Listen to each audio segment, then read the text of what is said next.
असफलता को बदल सकते हैं सफलता में।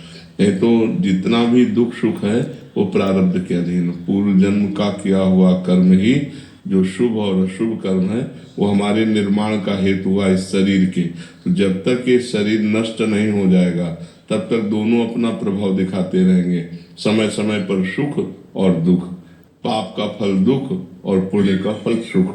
अगर हम नया कर्म अनुष्ठान करें, मनुष्य जन्म नया कर्म करने का अधिकार रखता है और कोई योनि में नए कर्म करने का अधिकार नहीं है। तो अगर हम नया कर्म करें, जैसे देवी जी का अनुष्ठान करें, दुर्गा सप्तशती, भगवान शंकर जी का अनुष्ठान करें, भगवान हरि का अनुष्ठान करें, गोपाल शास्त्र नाम, विष्णु शास्त्र नाम और यजुर्वेद के द्वारा मंत्रों का अनुष्ठान, तो इसके द्वारा हम अनुष्ठानों के द्वारा अपने प्रारब्ध को बदल सकते हैं। अब आजकल कोई भक्ति या अनुष्ठान में लग नहीं रहा, केवल आधुनिकता है आधुनिकता।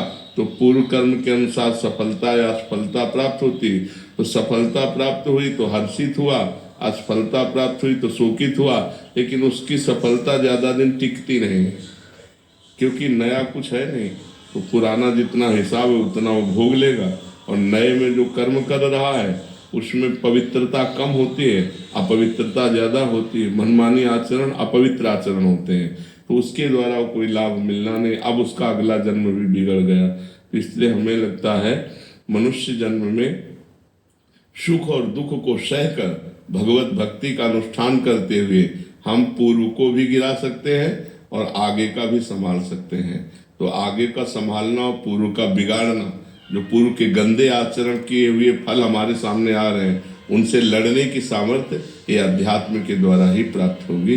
तो अध्यात्म को स्वीकार करना चाहिए, नाम जप करना चाहिए, सत्संग सुनना चाहिए, शास्त्रों का स्वाध्याय करना चाहिए और गलत आचरणों से बचना चाहिए। ईश्वर